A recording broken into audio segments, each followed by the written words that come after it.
या मराठी कथेचे नाव आहे धोकेबाजीचे फळ. एका जंगलात एक कोल्हा होता. जंगलाजवळ असणाऱ्या गावातील घरात घुसून तो खाण्यापिण्याच्या गोष्टी चोरून आणत असे व जंगलात जाऊन मजेत खात असे. एकदा गावात चोरी करण्यासाठी गेला असताना गावातील कुत्री त्याच्या मागे लागली. घाबरलेला कोल्हा पळत पळत एका घरात घुसला. ते घर कपडे रंगवण्याचा व्यवसाय करणाऱ्या माणसाचे होते. गावातील कुत्र्याच्या हल्ल्यातून आपला जीव वाचवण्यासाठी कोल्हा त्या घरात असणाऱ्या रंगाच्या एका मोठ्या ड्रममध्ये लपून बसला. त्या ड्रममध्ये सोनेरी रंग भरलेला होता. कुत्र्यांनी कोल्ह्याचा खूप शोध घेतला, पण तो न सापडल्यामुळे ते परत गेले. कोल्हा रात्रभर त्या रंगाच्या ड्रममध्ये बसून राहिला. रात्रभर रंगात बसून राहिल्यामुळे त्याचे अंग आखडले. सकाळी तो पळत पळत जंगलात गेला व एका झाडाखाली जाऊन झोपला. दुपार झाल्यावर गरम होऊन लागल्यामुळे त्याला जाग आली आणि आपल्या आजूबाजूचे दृश्य पाहून त्याला खूप आश्चर्य वाटले.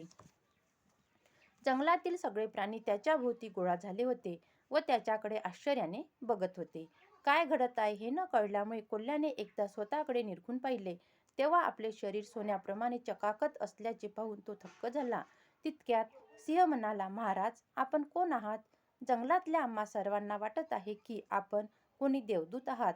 आपण कधी उठणार आहात याची वाट बघत आम्ही इथे सर्वजण बसलो आहोत. रात्रभर सोनेरी रंगाच्या ड्रममध्ये बसून राहिल्यामुळे आपल्या त्वचेचा रंग सोनेरी वाटत आहे आणि त्यामुळेच हे प्राणी आपल्याला देवदूत समजत आहेत. हे धूर्त कोल्ह्याच्या लक्षात आले. आपण या गोष्टीचा फायदा करून घ्यायला पाहिजे असा विचार त्याच्या मनात आला. तुम्ही सर्व बरोबर आहात. मला व वनदेवीने इथे पाठवले आहे व सांगितले आहे की आजपासून मी इथला राजा आहे. तुम्हा कोणाला याविषयी काही आक्षेप नाही ना? धूर्त कोल्हा म्हणाला.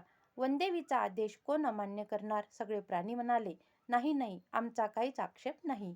वनदेवीचा विजय असो, नव्या महाराजांचा विजय असो. बस मग काय? कोल्ह्याची मौजमजा सुरू झाली. सिंह त्याच्यासाठी रोज शिकार करून आणत असे. त्याच्या संरक्षणासाठी वाघ त्याच्यासोबत राहत असे.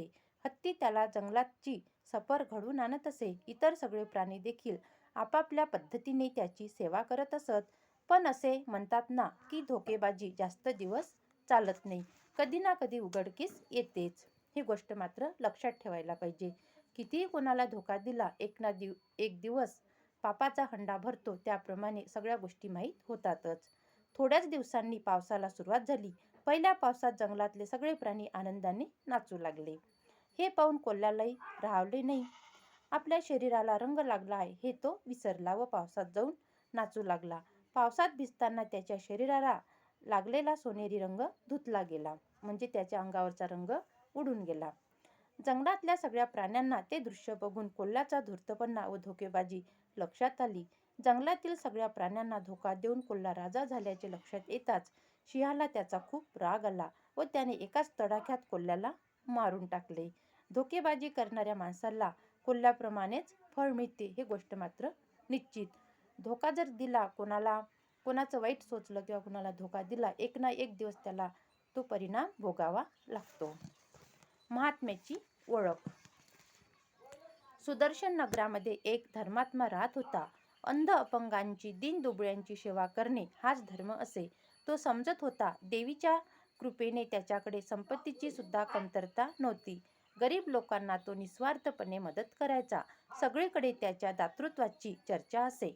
त्याचे नाव होते शेठ रसिकलाल. रसिकलालला 3 मुले होती. रसिकलाल म्हातारा होऊ लागला होता. त्याची मुले आता तरुण होत चालली होती.